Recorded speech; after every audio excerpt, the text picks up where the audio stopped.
there's a distance between us. It's getting hard to reach out. Haven't seen you in seasons, but all I hear is your voice. I know my limits, you can break me down, but I'll stay till the finish line. And I've been counting minutes for quite some time now, just to see you again.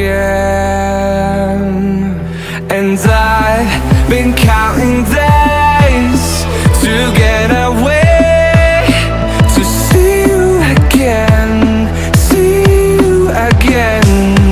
Been fighting ways. Alright, what's going on, guys? Welcome back to the channel again. Today I'm going to talk about the 5 things that I hate about my 2013 Genesis Coupe 3.8 R-SPEC. The reason why I'm doing this is because I did this once before and it was cold, it was the dead winter, and it was really windy, and I kind of just like threw it together really fast. So I thought I would redo it and make it just a little bit better of a video to watch. So without further ado, number one, cruise control. The 2013 3.8 R-SPEC does not have cruise control. So that, I would probably say, like, in order, number one thing that I hate about this car is that it doesn't have cruise control. Going on long road trips, really strains your leg, keeping your foot in one spot the entire time. That kind of sucks. Like, just the other weekend we drove to Louisville, Kentucky, and it's probably a 2-hour drive. It's not too long, but I mean, like 2 hours there, 2 hours back. It kind of sucks not having cruise control. Number 2, traction control. The traction control in this car is so intrusive. Man, I hate it. Like, yeah, if you go and jump into your car and you just push that traction control and turn it off, and if you push it and hold it and it turns off your stability control and your traction control, then yeah, you won't have a problem. That's probably what you guys are saying. We'll just push the button every time you get in your car. That's not really like the whole point. Like, every single time that I get in my car, I don't just push the button. I kind of forget about it. But then when I go to like merge into traffic or try to like hop lanes and I spin the back tires a little bit, it cuts off all power, and it's so intrusive. You pretty much like face plant the steering wheel. So that sucks really bad. Number 3, the lack of low end torque on the 3.8. All the power is up top. Like, once you hit 4,500 RPM, that's where the power actually really starts. But the low end torque from like 1,000 to 2,500, the more for like the daily drivability of the car, when you're actually trying to get on it, like, it's like there's nothing there. It's like it won't go. Like, you try to get on it, and if you're cruising around in like the city and you're in 3rd gear and you're just taking a little turn, but you actually try to get on it a little bit without downshifting, like, there's nothing there at all. Like, it's so dead. But if once it gets over the 3,500, 4,000 mark, it really wakens up. So obviously, I mean, a tune will take care of a lot of that stuff. It'll waken it up, but that's definitely in the future, definitely needs it. Number 4, paint chips. The paint on this thing is so soft. It gets rock chips all the time. So easy. I don't know if it's just like the way that they made their paint. It's like one super light coat over top of like their primer, or however they paint their cars.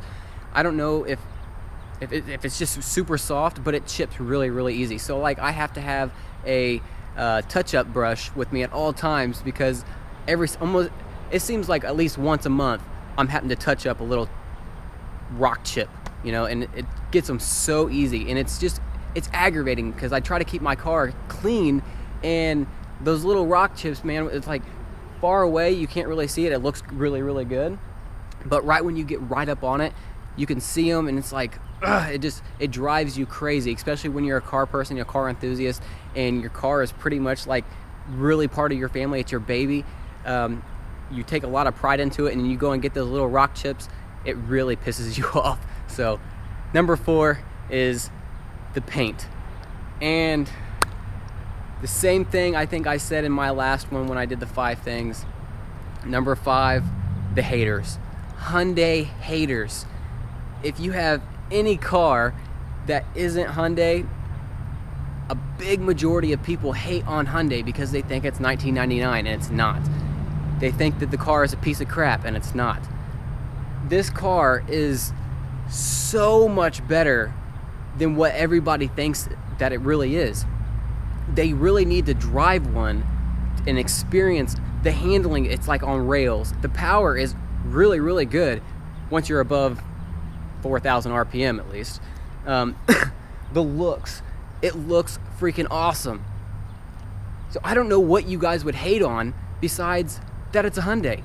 So you're just being a brand whore. So if this car was made by Subaru, this would probably be the almighty god freaking car and everybody would be in love with it. But since it's a Hyundai, it's not.